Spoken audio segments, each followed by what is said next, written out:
It isn't a question at 5, it isn't a question at 15, and it's not a question at 50, meaning he's making a choice. And if that's the premise where you come from, I totally understand. And are there families who feel that way? 100%. But they're not being asked that question in school. They're not being told, you have to make that choice here. If a child comes to a teacher and says, I'm having questions, I'm confused about something, they need to be given support at school. Does that information need to be shared at home? Absolutely. In the sense that the family needs to know that the child is addressing concerns. Where those concerns come from, we have no idea, right? Maybe that child was raped, and so maybe those thoughts are because of something that occurred to the child rather than something that the child is feeling without any type of outside influence. But as a district, we have to support every child how they come to us. Because every child is perfect in their own way. And if a family feels as if, well, I can't send my child to that school because they might be told they have to pick something, they're not being told they have to pick anything. But if they come to us and they tell us, I have questions, we need to make sure that we give them support. And when it comes to supporting the child, we talk about socio and emotional. We don't pick which ones of those categories we want to address. We want to make sure that we address that for every child. At the same time, when we talk about, for instance, sex education, it isn't forced on our children. Every parent gets a form sent home and says, if you do not want this information, you have the right not to have your child participate, and there's another activity going on for them. So as a parent, you still have choices. But if you want me to say, I'm not going to address a child who comes to me with a concern as a board member, I'm there for every single child. And I don't get to pick which issues are the ones I'm comfortable with. I agree with much of what Mrs. Horn said. First thing I'll say is, as a person who is in part of the LGBT community, growing up with that experience, I do think that we must be welcoming all of our students into our school system. That's important going forward, welcoming all of our students into our school system, making them feel like they're comfortable being part. Because regardless of what anyone says, if they don't feel like they're comfortable in school, they may decide not to go to school. They may decide to drop out. And then we created a bigger problem if we're not making them feel comfortable. There's no such thing as anything being forced on the children in school. That's a myth.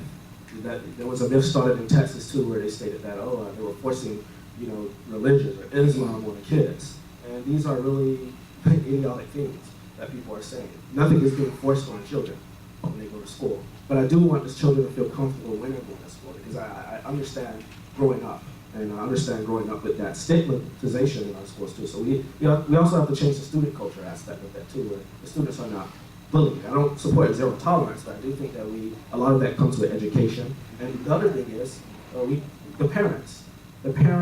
A lot of times the parents are not involved. So, you get the little paper that go home, and then what does my mom do? So throw it in the trash or get it away from me. We have to stop that. The parents have to be involved in education. On the topic of sex education, I don't support abstinence-only sex education. The kids are going, when they get older, most of the kids are going to experiment. They're going to get involved in sexual education. I do think it's important that we educate the kids on how to do it safe if they're going to do it. Because as a child, like when we're growing up, we're going to not listen to our parents. We're not going to listen when they say don't do anything. He's laughing at it. I know he knows. We're not going to listen to it. So I think sex education is important. I do think that we have to give critical service. If I don't say this, I'd be pretty wrong not to say this. We have to support our transgender students. A lot of transgender students have been committing suicide across the country because they're not getting the support. Whether you agree with their choice or not, that's not on the table. The government can't make that decision anyways, on whether you agree with the decision the child has made.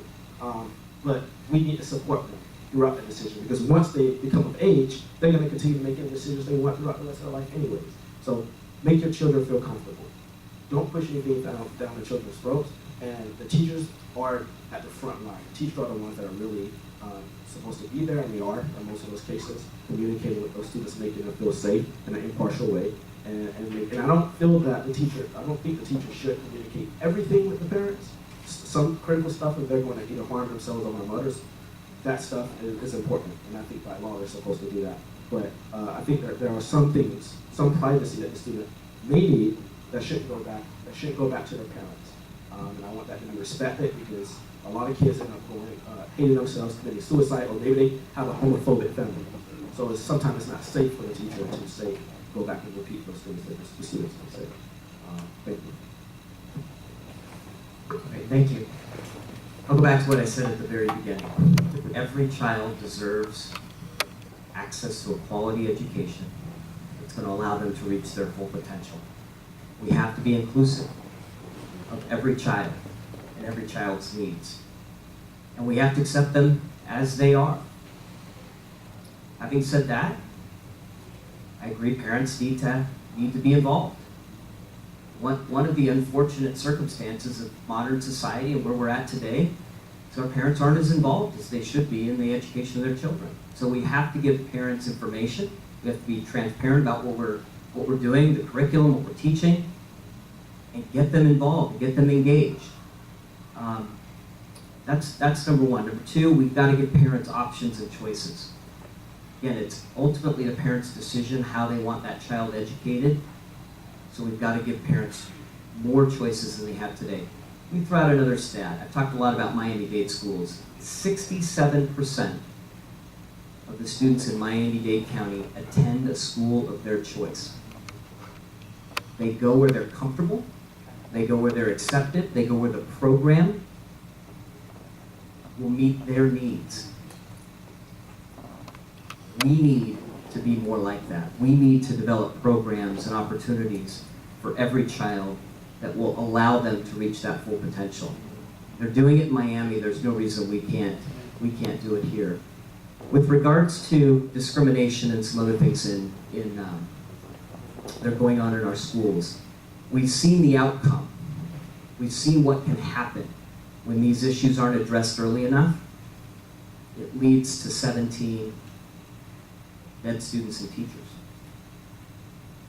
I'm glad to see we approved the Sandy Hook Promise program, because I know the Sandy Hook folks, and they have a great program. Did you know last year, 1 year ago, the school board rejected that program? They voted it down. This year they voted for it. Why did they vote for it this year? Why did they vote against it last year and vote for it this year? It's a good question. I don't know the answer. They didn't care last year, probably. Didn't care about it. It wasn't important. But that Sandy Hook program does a lot of good things. It helps to change the cultures in our schools so that kids are accepting of each other and tolerant of each other and who they are. And we need more of that in our schools. So I'm glad that the board reversed its decision. They've been doing a lot of that recently, hopefully for the better. Thank you. Thank you all. You all did a great job taking all the questions. And now you will have the opportunity to make your closing statement, starting with School Board Member Korn. That's 2 minutes each, and then we will wrap up. Thank you. This actually, I think, was a great opportunity. Hopefully you learned a lot more about all of us. And again, I want to thank you for coming out and being part of the discussion. A couple of things I didn't actually have an opportunity to touch on. One is the business background that I said that I bring to the district. One of the very first things that I did after Mr. Runcie joined us as the superintendent was go to him and say, we are not a self-insured district. By going and introducing him to the leadership over Memorial Healthcare, they were self-insured, the second largest employer, we're the first largest employer. He, along with the board, after the introduction and conversation, became a self-insured district. We saved $7 to $8 million every single year since then. There are some other amazing programs that we brought in because we caught those costs so that we could put more money into the classroom. I have done that every single year.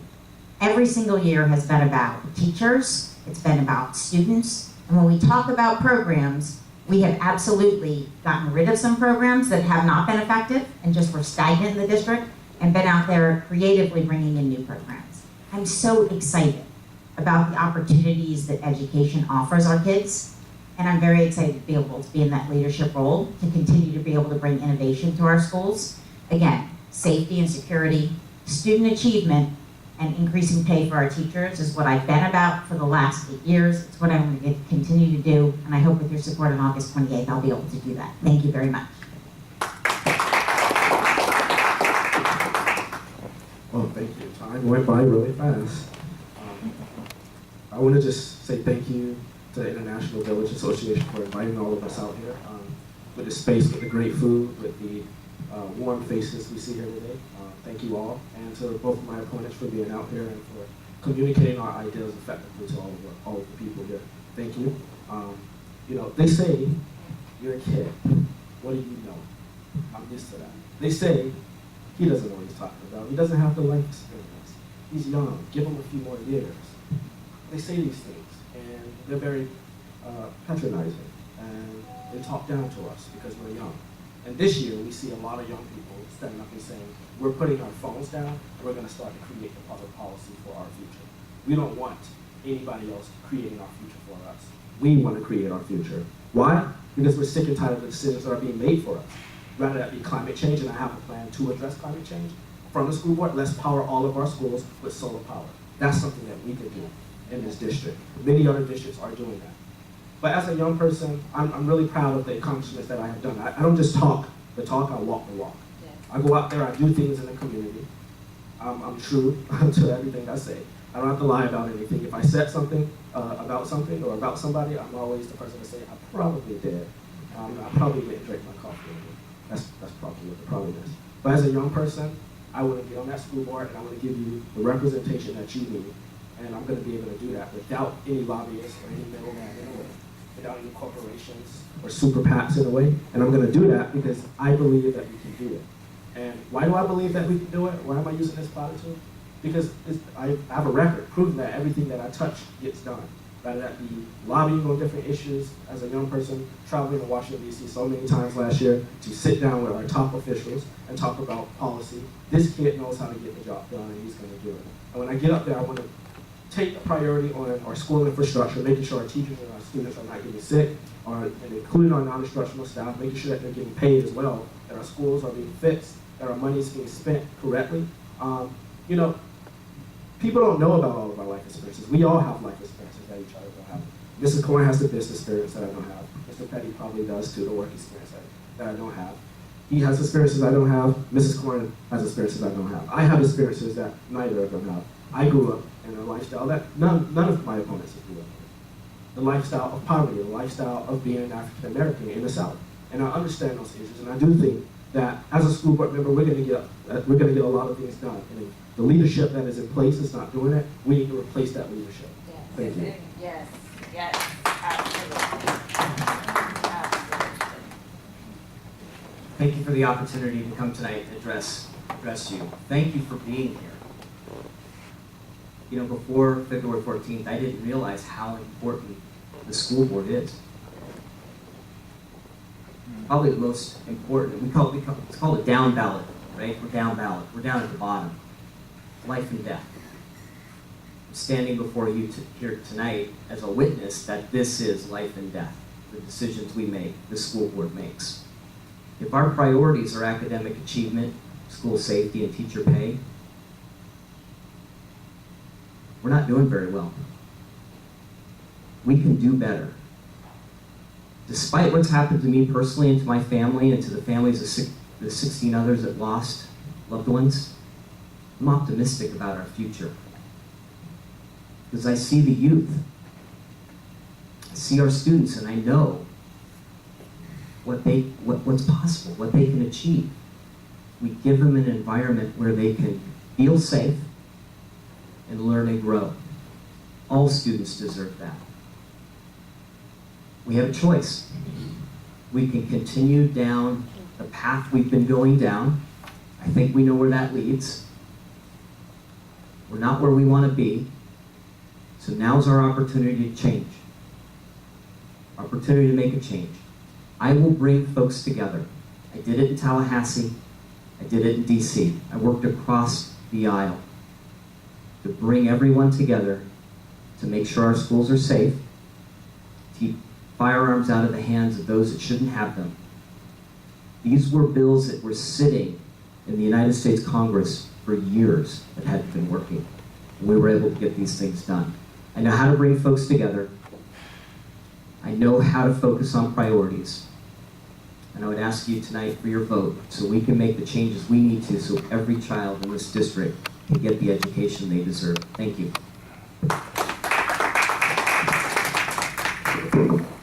Let's have another big round of applause for all three of our candidates. School Board Member Donna Corn, Elijah Manley, and Ryan Petty. Thank you all for coming. Again, if you want to stick around for a little bit longer to meet and greet some of the voters, you're more than welcome to do that. We have plenty of coffee and cake also left over. But again, thank you all. I will be sending each of you a link to this video once it's uploaded. And as I said, we will be running it probably a few times on the local access cable channel. So those residents who are not able to come will have a chance to see. So again, thank you all.